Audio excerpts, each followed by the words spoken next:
Buen día a todos, queridos hermanos. Soy el Padre César Ovalle. Ya nos conocemos, hemos visto juntos el curso de Cristología, el curso de Trinidad y pues durante estas semanas vamos a ver el curso de Eclesiología. Como me indicaban, pues este curso lo vamos a ver en 4 semanas, por tanto vamos a tener por semana una clase de 1 hora, en total vamos a tener 4 horas, donde intentaremos presentar el curso de Eclesiología. Es evidente que en 4 horas pues no se puede abarcar todo el curso de Eclesiología. Por eso es que hemos visto conveniente algunos temas más resaltantes, fundamentales acerca de la Iglesia, y pues es lo que vamos a presentar. En primer lugar, quisiera manifestarles los 4 capítulos que vamos a desarrollar durante estas semanas. En primer lugar está el capítulo La Iglesia en la Sagrada Escritura. Vamos a ver que esta realidad de la Iglesia está presente en la Sagrada Escritura. No es un invento de un ser humano, de un papa, no. Está presente aquí en la Sagrada Escritura. Es presente en la Sagrada Escritura. Es así, queridos hermanos, que hoy día vamos a ver este tema de la Iglesia en la Sagrada Escritura. En segundo lugar, pues vamos a explicar las figuras de la Iglesia. Vamos a ver cómo en la Sagrada Escritura también los agiógrafos nos presentan figuras de la Iglesia para manifestar la realidad de la Iglesia. Qué importante es dar una figura de una realidad misteriosa, porque por la figura, por la imagen, nosotros podemos conocer aquello que es misterioso. Por ejemplo, Dios pues es un misterio, efectivamente. Pero ¿cómo nos ayudan a nosotros las imágenes? ¿Cómo nos ayuda a nosotros el rostro de Jesucristo tierno, o la imagen de Jesucristo crucificado que nos manifiesta su amor? Pues siempre la imagen, la figura, es una ayuda para nuestra fe. Es por eso que vamos a ver las figuras de la Iglesia en la Sagrada Escritura para entender más, para acercarnos más al misterio de la Iglesia. En tercer lugar, las características de la Iglesia. Vamos a ver cómo es que esta Iglesia tiene principalmente 4 características. La Iglesia es una, santa, católica y apostólica. ¿Por qué es una? ¿Por qué es santa? Lo vamos a ir viendo. Y en cuarto lugar vamos a presentar un resumen de un documento del Concilio Vaticano II fundamental que nos habla acerca del misterio de la Iglesia. Es un documento que se promulgó en el 1964 y tiene una importancia fundamental para todo aquel que quiera conocer acerca del misterio de la Iglesia. Es por eso que intentaremos presentar un resumen. Muy bien, vamos a ver entonces el primer capítulo, la Iglesia en la Sagrada Escritura. Obviamente, como sabemos, la Sagrada Escritura tiene Antiguo Testamento y Nuevo Testamento. Vamos a ver la Iglesia primero en el Antiguo Testamento. Como ustedes saben, en el Antiguo Testamento podemos contemplar las vivencias, la elección de Dios, del pueblo de Israel, sus vivencias, cómo es que estaba esclavizado en Egipto, cómo es que fue sacado de Egipto. En el Antiguo Testamento se nos habla acerca de esa relación entre el pueblo de Israel y Dios. y siempre cuando se nos habla de Israel ya se puede entender, cuando uno lee el Antiguo Testamento y ve ahí presente el pueblo de Israel, puede entender como si estuviera hablando de la iglesia hoy e inclusive como si estuviera hablando del cristiano, del bautizado. Bien, pues como ustedes saben, Dios elige a Abraham, el padre de la fe, el padre de la fe. Y este pasaje podemos encontrarlo, si ustedes también van buscando junto conmigo, en Génesis capítulo 12. Pues ahí vamos a encontrar la maravillosa vocación de Abraham. Dice Yahvé a Abraham: vete de tu tierra y de tu patria y de la casa de tu padre a la tierra que yo te mostraré. De ti haré una nación grande y te bendeciré, engrandeceré tu nombre y sé tú una bendición. Bendeciré a quienes te bendigan, maldeciré a quienes te maldigan. Por ti se bendecirán todos los linajes de la tierra. Marchó pues Abraham como se lo había dicho Yahvé, y con él marchó Lot. Tenía Abraham 75 años cuando salió de Harán. Tomó Abraham a Sarai su mujer y a Lot, hijo de su hermano, con toda la hacienda que habían logrado y el personal que habían adquirido en Harán, y salieron para dirigirse a Canaán. Pues qué maravilloso el pasaje, queridos hermanos, donde se nos habla acerca de la vocación de Abraham, como este hombre de 75 años, asentado ya en una tierra, viviendo con su mujer, pues acostumbrado ya a su vida, cómo es que ante el llamado de Dios deja todo, deja su tierra, deja sus costumbres, deja sus ganados, porque pues si tenía que ir a un lugar lejano, pues eso implica tener que dejar muchas cosas. Si tenías mucho ganado, pues dejabas gran parte del ganado, apenas llevarías algo nada más. Abraham deja su tierra, Abraham deja su ganado, Abraham deja sus costumbres y va a la tierra a la que Dios le llama. ¿Era una tierra por él conocida? No, era una tierra desconocida. Abraham no dice: Señor, pero explícame cómo es esa tierra, dime cómo va a ser esto, entiéndeme que yo ya tengo 75 años, yo ya estoy acostumbrado a mi vida, a mi tierra, a mis costumbres, ¿cómo es que me quiere sacar de aquí? Abraham, ¿qué es lo que hace ante el llamado de Dios? Marchó pues Abraham como se lo había dicho Yahvé. Marchó Abraham, tenía 75 años. Imagínate tú, seguramente entre los que me escuchan habrán personas de toda edad, habrán personas de 50, 60, 70, pues que ya están acostumbrados a una vida. Cuando uno tiene más años se acostumbra a un modo de vida, se acostumbra a estar en sus quehaceres, en su hábitat normal, etc. Y cambiar de costumbre a una edad tardía es difícil. Abraham sale de su tierra por fe, movido por la fe.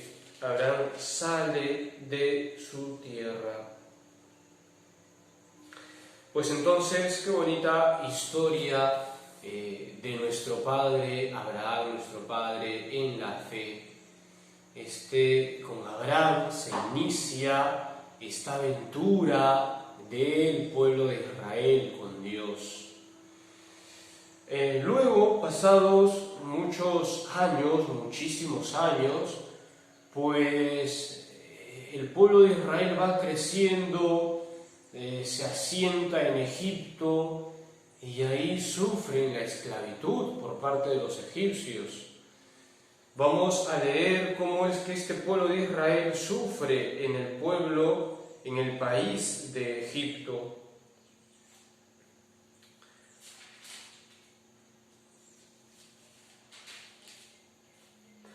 Dice lo siguiente: entonces pues el pueblo de Israel estaba esclavizado en Egipto, el pueblo de Israel aclama a su Dios, pide un liberador, Dios llama a Moisés, un hombre que había sido abandonado por su madre, porque no le quedaba de otra su madre, un hombre que no había crecido con sus padres, sino con otras personas.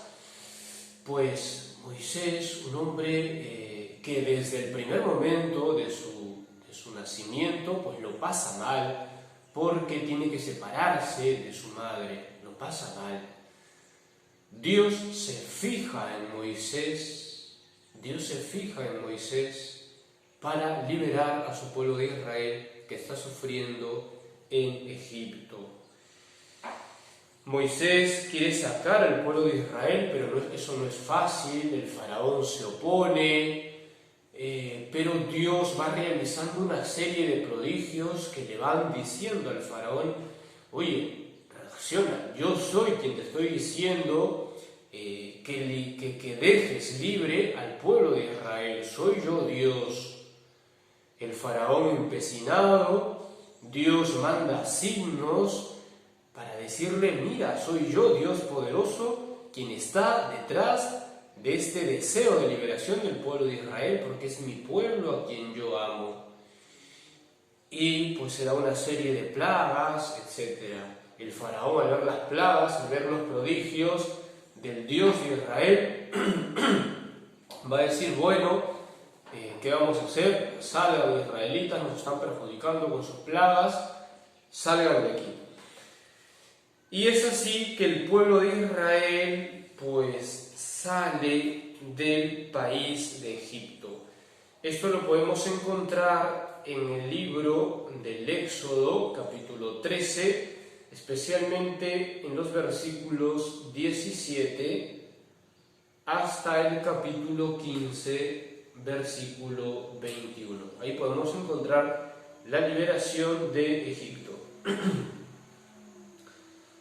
Bien, pues vamos a leer, obviamente no vamos a leer todo este pasaje porque es muy largo, sino vamos a leer algunas partes más importantes para entender en qué consistió la liberación de Egipto.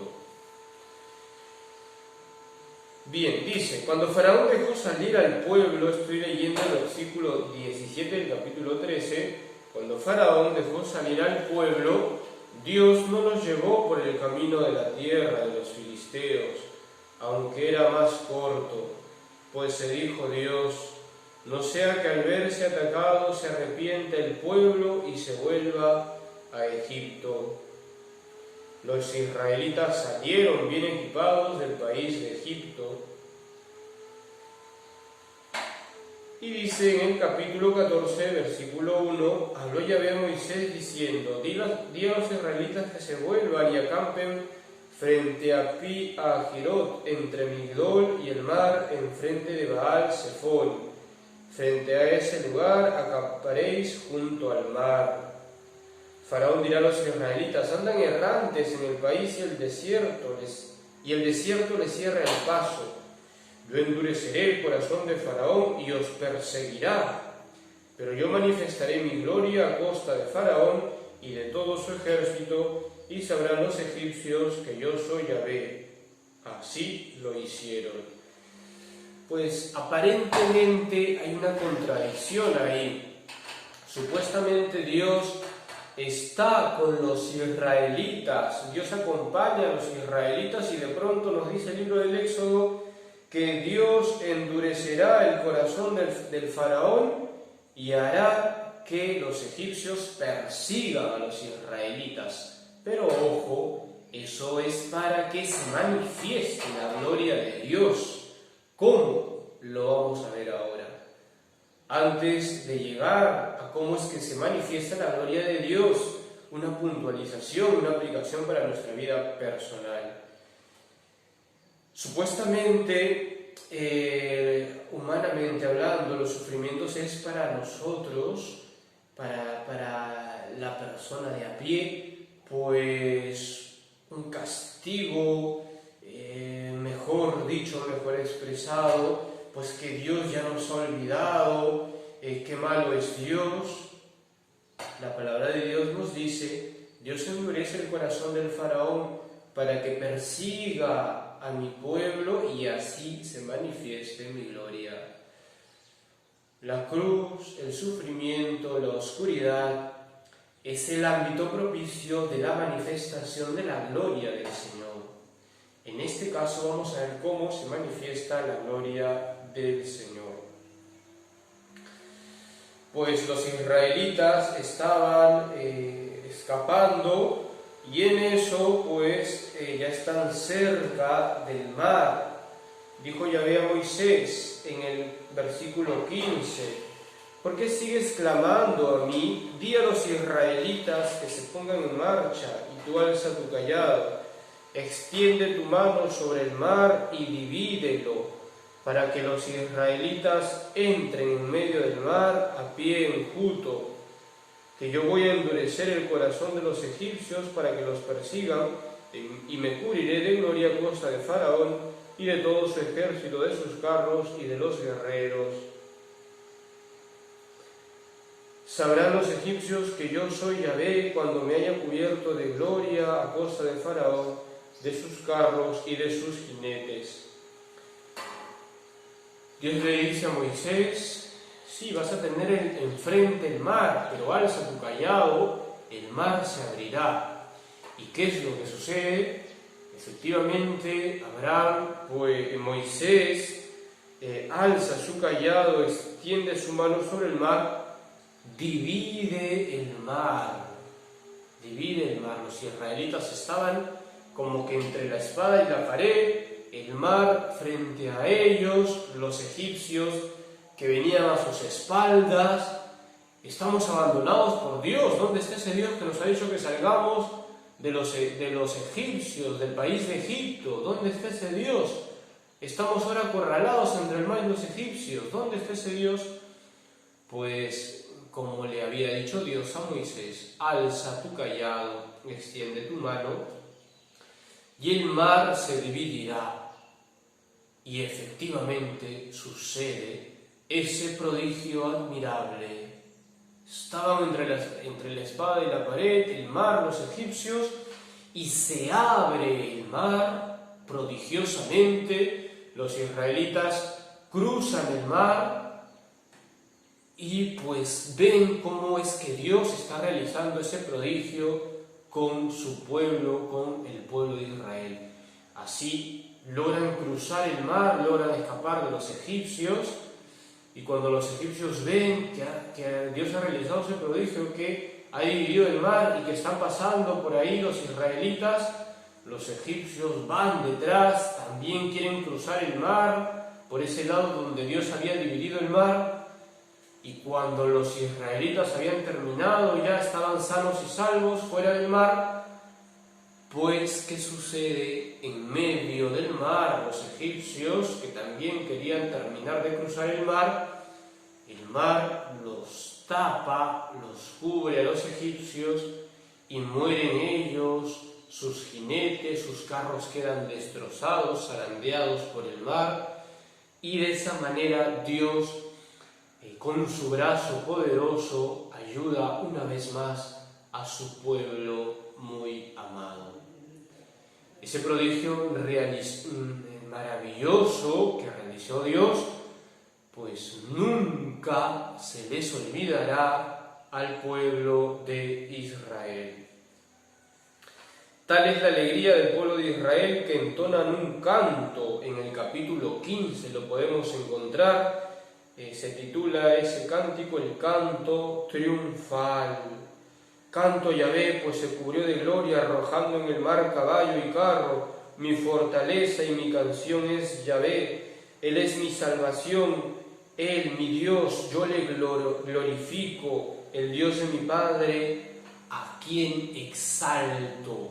Es decir, el pueblo de Israel terminó profundamente agradecido por la actuación gloriosa, maravillosa de Dios, de su Dios. Como digo, pues este prodigio, esta obra de Dios nunca se olvidará por parte del pueblo de Dios, nunca. Eso sí, que Dios con este prodigio admirable, pues quiere marcar, quiere decirle: yo soy tu Dios, yo soy tu Dios. Yo te elijo, entiéndeme, yo te he elegido, tú eres mi pueblo amado. ¿No te basta con este prodigio que has realizado? Por eso te digo, solo a tu Dios adorarás. Yo te digo que me adorarás solamente a mí, al que te sacó del país de Egipto. Dios cumple realiza su acción maravillosa y en segundo lugar pide que solamente se le adore a Él. Eso lo podemos encontrar en Éxodo 20, donde pues vemos el decálogo, donde Dios dice en el versículo 2: yo Yahvé soy tu Dios que te he sacado del país de Egipto, de la casa de servidumbre. No habrá para ti otros dioses delante de mí. No te harás escultura ni imagen alguna, ni de los que hay arriba en los cielos, ni de los que hay abajo en la tierra, ni de lo que hay en las aguas debajo de la tierra. Un paréntesis, nuestros hermanos protestantes se basan en este pasaje para decir que no tengamos imágenes ni nada por el estilo, basándose en este pasaje de Éxodo 20, no te harás escultura ni imagen alguna. Ojo, eso lo dice Dios en el contexto de que solamente a Él adorarás, no adorarás a nadie más, no idolatrarás a nadie más. Y eso es así. Por tanto, este pasaje ha de entenderse en este contexto. No idolatrarás a nadie más. A nosotros, como sabemos, no idolatramos a ninguna imagen, no adoramos a ninguna imagen, sino que esa imagen es un recuerdo de Dios, de nuestros hermanos, que nos dan ejemplo de cómo vivir una vida santa, me refiero a los santos. Por tanto, las imágenes nos ayudan en nuestra vida cristiana, pero no idolatramos. Si esa imagen se rompe, no pasa nada, a esa imagen no idolatramos, a esa imagen no adoramos. Solo adoramos a Dios. La imagen es simplemente una ayuda. En Éxodo 20, como decía, Dios nos dice que solamente hemos de adorarlo a Él. Dios dice a su pueblo de Israel que solamente ha de adorar a Dios, al que sacó del país de Egipto. Dios dice: solo le adorarás y cumplirás mi alianza. Ese decálogo que podemos encontrarlo en Éxodo 20, pues Dios dice: cumplirás este decálogo, cumplirás este decálogo. Qué importante es ver el decálogo, es ver el cumplimiento de la ley como una respuesta al amor de Dios. La ley, el cumplimiento de la ley, el cumplimiento de los mandamientos siempre ha de ser una respuesta al amor de Dios. Dios por amor liberó al pueblo de Israel, el pueblo de Israel por amor ha de cumplir eso que le pide ese Dios liberador, ese Dios liberador. De ahí que todo cumplimiento de los mandamientos, toda obediencia que yo, cristiano, he de tener a Dios, es una respuesta al amor que mi Padre Dios me ha manifestado. Mi Padre Dios me dice: cumple esto, haz esto, y yo obedezco a aquel que yo sé que me ama. Yo obedezco a aquel que yo sé que me está pidiendo algo para mi bien, para mi realización. Qué importante, como digo, es ver el cumplimiento de la ley como una respuesta a esa elección, a ese amor manifestado en la obra prodigiosa de Dios. Como decía hace un rato, este prodigio realizado por Dios de abrir el mar y permitir que su pueblo de Israel escape de los egipcios y así sea liberado, este prodigio quedó tan marcado en el pueblo de Israel que cada año se celebrará una fiesta conmemorando esa obra admirable, y esa fiesta se llama la Pascua Judía. ¿No? Si uno se preguntaba qué es eso de la Pascua Judía, ¿por qué tanta importancia? Pues porque eso marcó hasta lo más profundo al pueblo de Israel, y los padres transmitían ese prodigio a sus hijos, y estos hijos a sus hijos, y así hasta hoy, Los judíos tienen marcado esa obra prodigiosa por Dios, realizada por Dios. Nosotros hemos asumido ese nombre para recordar, conmemorar, celebrar la obra prodigiosa para nosotros los cristianos. ¿Y cuál es esa obra prodigiosa? El misterio de Jesucristo, su pasión, su muerte, su resurrección y su ascensión, es decir, el misterio pascual. De ahí la importancia de que celebremos con corazón abierto la celebración de la Pascua cada año. Esto celebramos, como sabemos, en la Semana Santa. Bien, pues esto es muy entendible, esta celebración de la Pascua, esta fiesta de la Pascua, porque los judíos dan tanta relevancia. Es muy entendible que le den relevancia, que celebren toda una fiesta, que sea todo un acontecimiento, porque así somos los seres humanos. Lo que nos parece importante lo celebramos, manifestamos la importancia con una fiesta. Por ejemplo, el cumpleaños de tu mamá, pues es algo muy importante, y lo celebras como con una fiesta, ¿no? El Día de la Madre, pues se hace toda una fiesta porque es un acontecimiento importante. La fiesta tiene la fuerza de manifestar la relevancia de un acto importante. Los judíos manifestaban la relevancia de este acto importante, que es el paso de los israelitas por el Mar Rojo, por medio de lo cual fueron liberados el pueblo de Israel. Muy bien, por último, en esta parte del Antiguo Testamento quisiera agregar algo muy importante. El pueblo de Yahvé, el pueblo de Israel, en hebreo es llamado Kahal Yahvé, ¿sí? Kahal Yahvé. ¿Y el Padre por qué nos mete esto de hebreo? ¿Por qué dice esto de Kahal Yahvé? ¿Por qué nos complica tanto con eso? Bueno, tiene su importancia mencionar esto. ¿Por qué razón? Kahal Yahvé significa convocar. Viene de un verbo que significa convocar.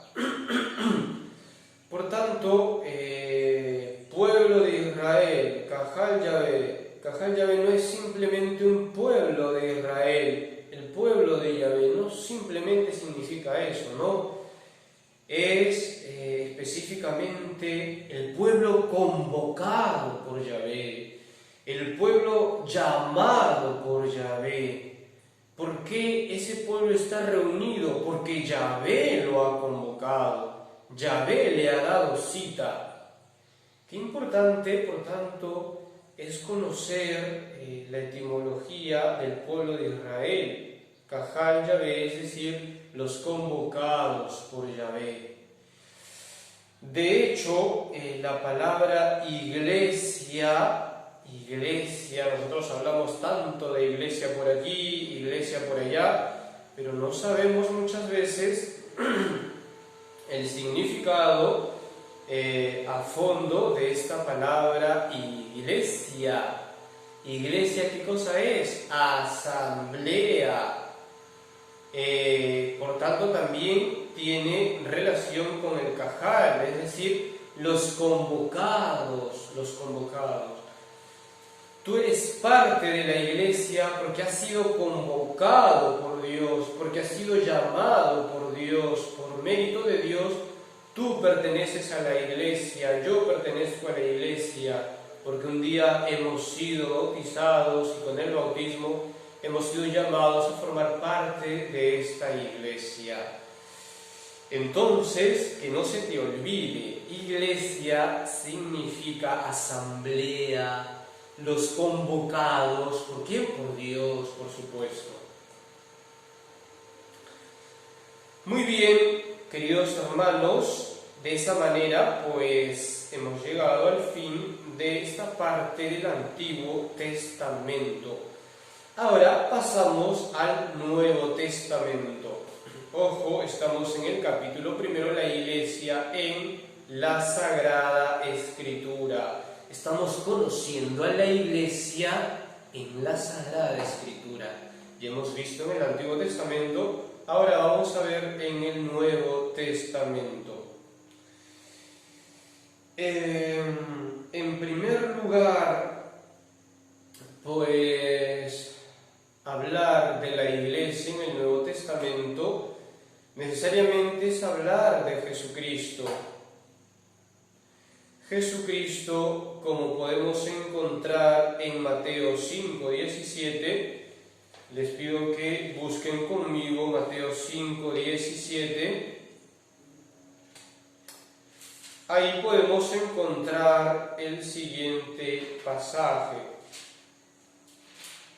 Jesucristo nos dice lo siguiente, Mateo 5:17, la Biblia de Jerusalén titula este pasaje como el cumplimiento de la ley.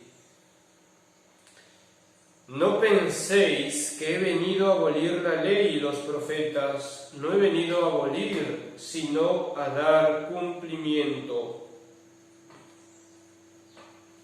No he venido a abolir, sino a dar cumplimiento, dice Jesucristo.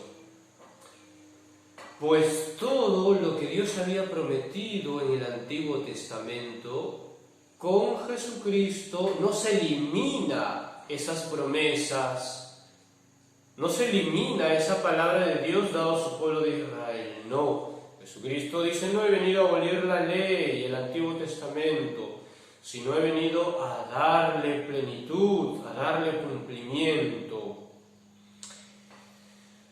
Pues Jesucristo quería dar cumplimiento al pueblo de Israel, quería dar cumplimiento al pueblo de Dios, al Cajal Yahvé, para que ese pueblo de Israel se vuelva luz de las naciones y así ese pueblo de Israel evangelice hasta el confín del mundo. Dios, Jesucristo, quería dar cumplimiento a ese pueblo para hacerle luz de las naciones, a ese pueblo de Israel. Sin embargo, ¿qué pasó? Que este pueblo de Israel, los judíos, se resistieron a la predicación de Jesús, a dar cumplimiento, a dar plenitud a las promesas que Dios había hecho a su pueblo de Israel. Los judíos se resistieron a las palabras de Jesucristo Y por el contrario, todavía más aún, pues en la persona de los sacerdotes, de muchos fariseos, crucificaron a Jesús, le dieron muerte. Por tanto, rechazaron el mensaje de Jesucristo, rechazaron que Jesucristo les dé plenitud, les haga luz de las naciones, les haga esa iglesia que Jesucristo quería para llegar al confín del mundo. Y por tanto Jesucristo elige y convoca a otros para constituir su iglesia, para constituir un nuevo pueblo a partir del cual se evangelice hasta el confín del mundo. Y a estos, a quienes Jesús elige, es a los 12. Esto que les he dicho acerca de que Jesucristo no ha venido a abolir la ley, sino a dar plenitud, podemos encontrarlo en Mateo 21, además del pasaje que ya he leído, Mateo 21, 43. Mateo 21, 43. Podemos encontrar la parábola de los viñadores asesinos. 21:43 dice lo siguiente: por eso les digo, se les quitará el reino de Dios para dárselo a un pueblo que rinda sus frutos. En la parábola de los viñadores homicidas o asesinos, que está en el versículo 33, después de todos esos versículos, después de esta parábola, Jesucristo concluye de esta manera. Como ustedes saben, pues en esta parábola se dice que el propietario plantó una viña, pues la hizo muy bonita, le encargó a unos labradores, luego ya quería recoger los frutos, envió unos criados. Pues los labradores agarraron a los criados, les golpearon, a otros les apedrearon, envió otros siervos, los trataron de la misma manera, envió a su hijo y mataron a su hijo. Entonces, pues estos viñadores trataron mal al dueño de la viña, De esa manera Jesucristo les está echando en cara a los judíos cómo es que han rechazado su mensaje. Y entonces Jesucristo termina diciendo: por eso les digo, se les quitará el reino de Dios para dárselo a un pueblo que rinda sus frutos. Ustedes no han aceptado este mensaje, ustedes no han aceptado que yo dé plenitud a su pueblo, por tanto, elijo a otros, elijo a los 12. Bien. Pues esta comunidad que Jesucristo constituye en los 12, como sabemos, tiene como cabeza a San Pedro, el primer papa. Asimismo, en el Nuevo Testamento,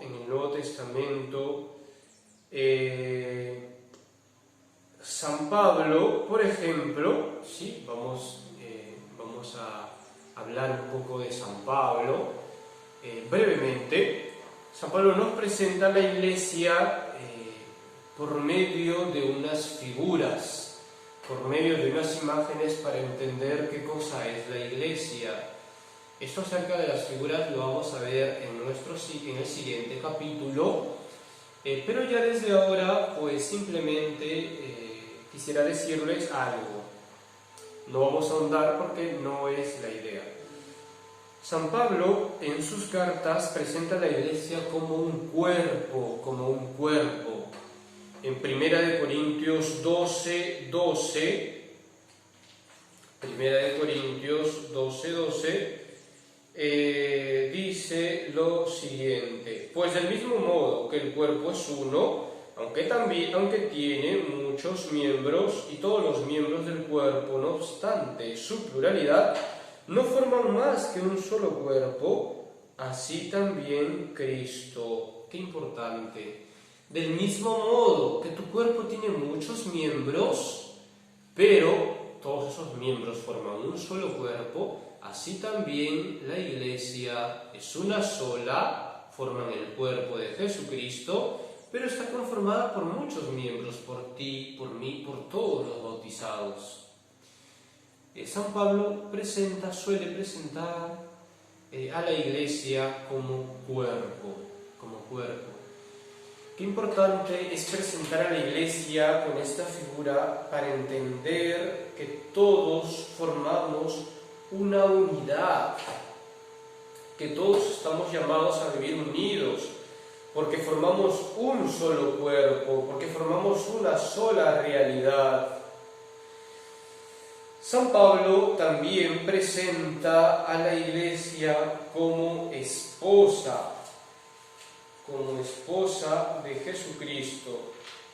Y esto podemos encontrar, este pasaje, podemos encontrarlo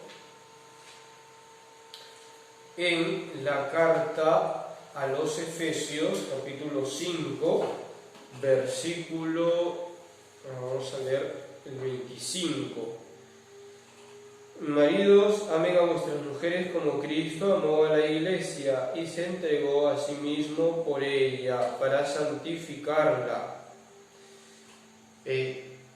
Maridos, amen a vuestras mujeres como Cristo amó a la Iglesia. San Pablo presenta a la Iglesia como esposa de Jesucristo, así como tú estás llamado a amar a tu mujer, a tu esposa, como Cristo amó a su Iglesia. ¿Por qué San Pablo nos pone ese ejemplo? Porque Jesucristo es esposo de la Iglesia, la Iglesia es esposa de Jesucristo. Por tanto, también se nos pone esta imagen de la Iglesia como esposa. Gran misterio es este, dice en el versículo 32, lo digo respecto a Cristo y la Iglesia.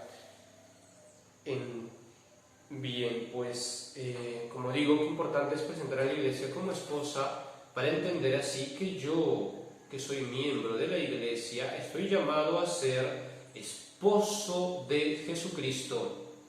Sí, no me he equivocado. Todo bautizado está llamado a ser esposo de Jesucristo.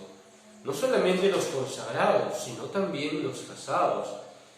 En el caso del consagrado, él se une a Jesucristo directamente. En el caso del casado, del cónyuge, se une a Jesucristo por medio de su cónyuge. El marido se une a Jesucristo por medio de su mujer, la mujer se une a Jesucristo por medio de su esposo, de su marido. Por tanto, la Iglesia es esposa. Eso quiere decir que tú bautizado, que yo bautizado, estamos llamados a ser esposos de Jesucristo. Solo en la medida en la que tengamos vida íntima con Jesucristo, solo en esa medida nuestra vocación se realiza, llega a su plenitud y por tanto uno experimenta gozo y felicidad auténticos en su corazón. Muy bien, pues esto nos dice San Pablo, la Iglesia es como un cuerpo, la Iglesia es esposa de Jesucristo. San Juan, ya San Pablo, que baste eso, hablar acerca de San Pablo, pasemos a San Juan. También vamos a decir algo sobre San Juan. El evangelista San Juan nos presenta a Pedro como el líder de la comunidad. San Juan sabe muy bien quién es la cabeza, sabe muy bien que él está llamado a seguir a su cabeza, no puede estar separado de su cabeza. Qué importante de ahí es que yo esté unido al Papa, que todo bautizado esté unido al Papa, que recemos por el Papa y también por nuestros obispos. En este caso, nosotros que pertenecemos a esta diócesis de Lurín, cuyo obispo es Monseñor Carlos García, estamos llamados a vivir en comunión con nuestro obispo. a rezar por él, a amarlo realmente, auténticamente. Bien, San Juan, por tanto, nos presenta a Pedro como el líder de la comunidad. Tiene muy clara esta realidad. Por ejemplo, en el evangelista San Juan, en el capítulo 20, versículos del 3 al 10, podemos encontrar un pasaje claro cómo es que San Juan manifiesta a San Pedro como la cabeza de la comunidad, la cabeza de la Iglesia. El contexto es este: María Magdalena ha avisado que el sepulcro está vacío, Entonces Pedro y el discípulo amado Juan salen corriendo de donde estaban al sepulcro, y dice lo siguiente el evangelista Juan en el versículo 3. Salieron Pedro y el otro discípulo y se encaminaron al sepulcro. Corrían los dos juntos, pero el otro discípulo corrió por delante, más rápido que Pedro, y llegó primero al sepulcro. Se inclinó y vio las vendas en el suelo, pero no entró. Llega también Simón Pedro siguiéndole. Entra en el sepulcro y ve las vendas en el suelo. En el versículo 8, entonces, ya una vez que entrase Pedro, entonces entró también el otro discípulo, el que había llegado el primero al sepulcro. Vio y creyó. San Juan había llegado primero al sepulcro. ¿Pero por qué no entró? Porque quiere que vea ese acontecimiento de la resurrección de Cristo. Si no estaba el cuerpo, estaban las vendas allí, pues eso era signo fuerte de la resurrección de Cristo. Después efectivamente lo ven resucitado. Ese signo fuerte, San Juan prefiere no verlo primero, prefiere no palparlo primero, deja que entre Pedro primero y luego entra él. ¿Por qué? Porque ese signo tan importante él no quería disfrutarlo, palparlo primero, ¿no? Quiso que entre primero la cabeza de la comunidad, San Pedro. Así también el evangelista Juan nos habla en su evangelio del discípulo amado. Él en ningún momento dice que el discípulo amado es el mismo, no dice eso. Eso lo deducimos. Parece indicar que efectivamente él es el discípulo amado. No obstante, eso no lo dice el mismo evangelista. Pero, ¿a qué voy? Que el evangelista San Juan quiere manifestarnos algo muy importante: que todo creyente está llamado a experimentarse el discípulo amado, sentirte amado por el Señor. Todo creyente está llamado a eso. Es por eso pues que Juan, algunos explican esto, que Juan no manifiesta quién es el discípulo amado para decirnos que todo creyente está llamado a ser el discípulo amado. Muy bien, pues vamos llegando ya al final de nuestro primer capítulo. Quisiera terminar este primer capítulo hablando de el nacimiento de la Iglesia,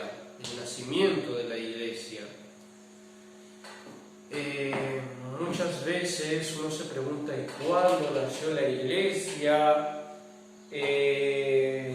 Si en Pentecostés, si en la Última Cena, si en la Pasión de Cristo. ¿Cuándo?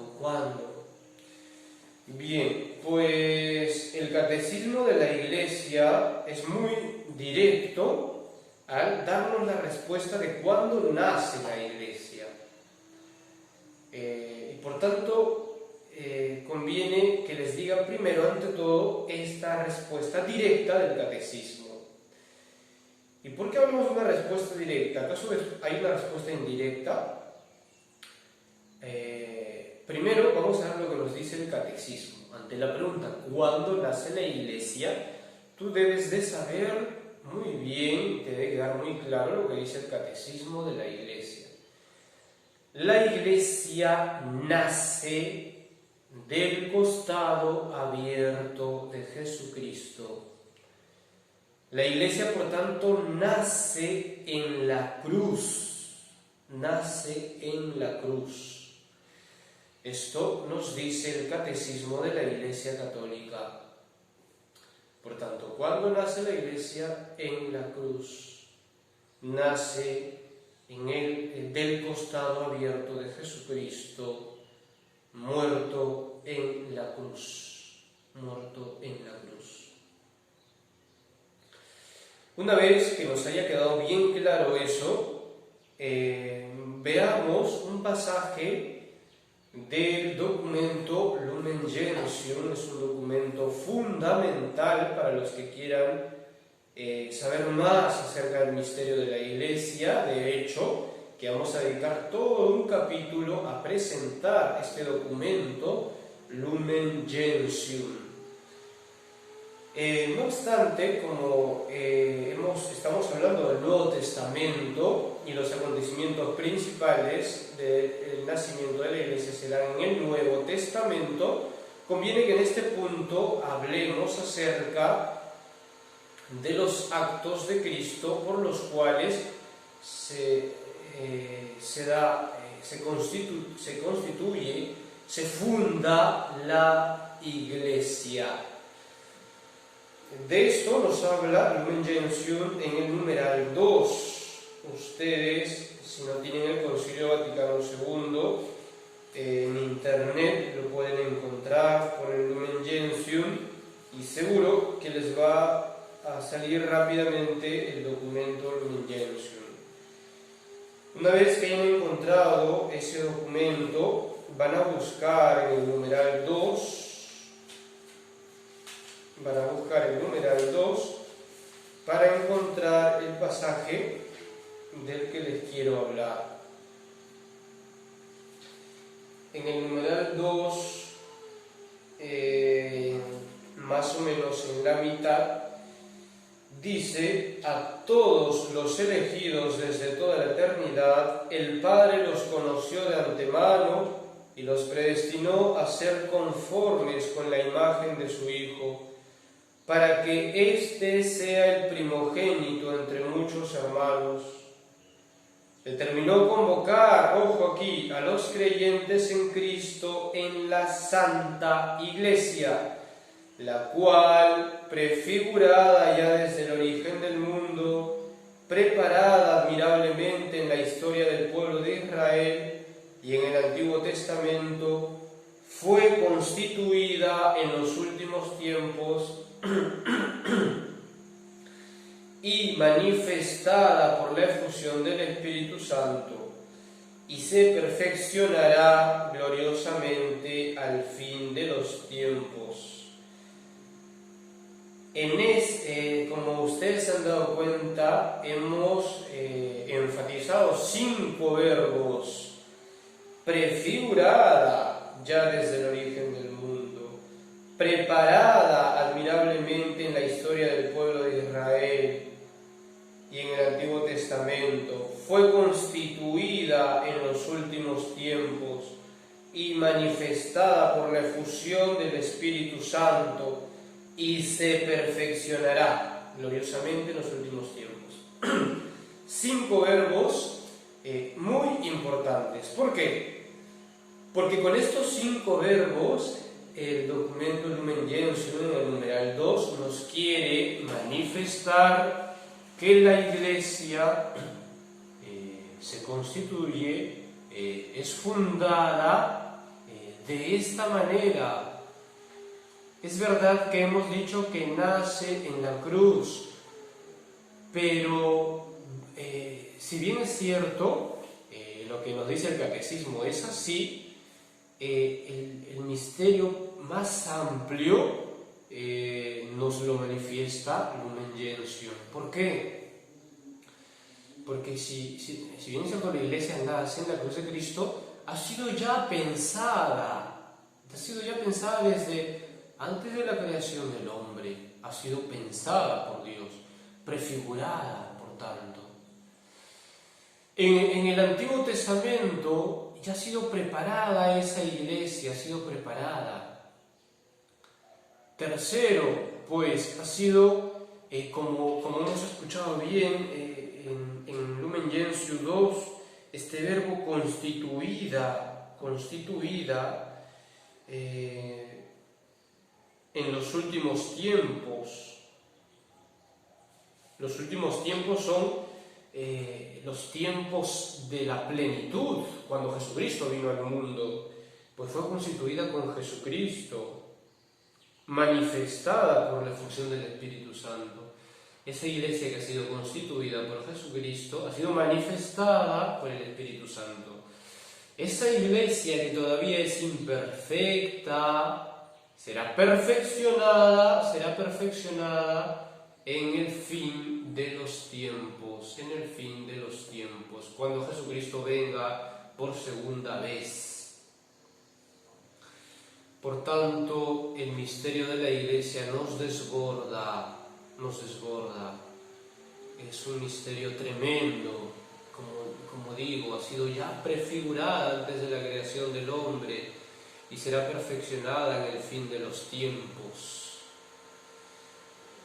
Por tanto, no obstante que te quede claro que ante la pregunta de cuándo nace la Iglesia, es válido, por supuesto, decir que la Iglesia nace en la cruz, nace del costado abierto de Cristo traspasado en la cruz.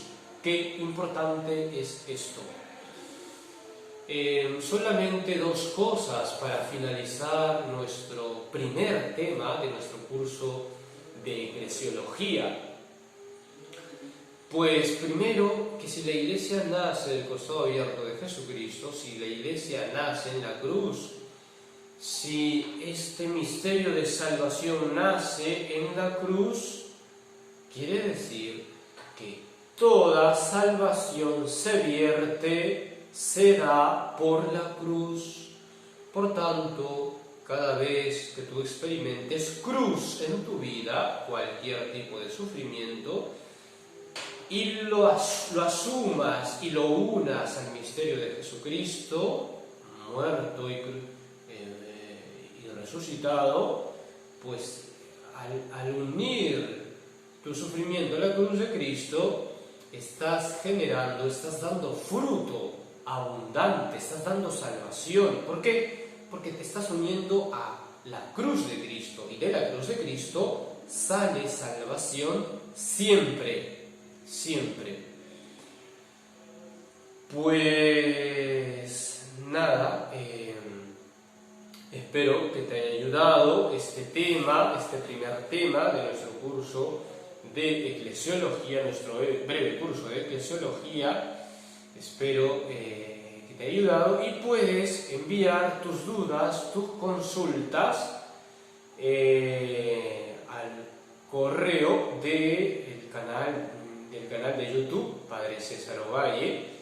En YouTube pues también lo van a encontrar, ¿no? En el canal ponen Padre César Ovalle, este capítulo va a estar colgado ahí. Pero si alguno tiene alguna duda, pues pueden escribir al correo catequizatepco,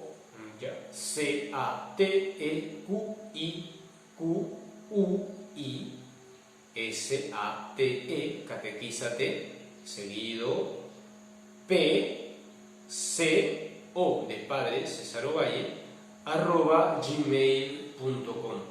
Si hay algunas dudas, hay algunas preguntas, algunas inquietudes, pues puedes escribir a ese correo tus dudas, tus consultas.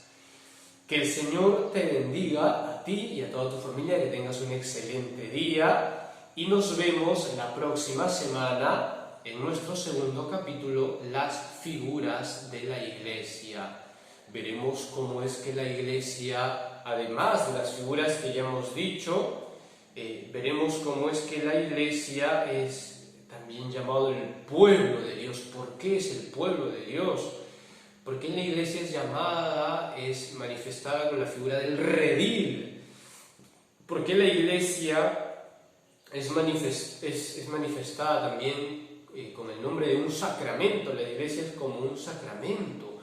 ¿Por qué? Pues vamos a explicar eso, esas figuras por las cuales vamos a ir conociendo más de qué cosa es la Iglesia. Pues ya nos estamos viendo, Dios mediante, en la siguiente semana y que esto te haya servido, que te haya aprovechado para el crecimiento de tu fe, para el conocimiento de Jesucristo. Pues que tengas un excelente día.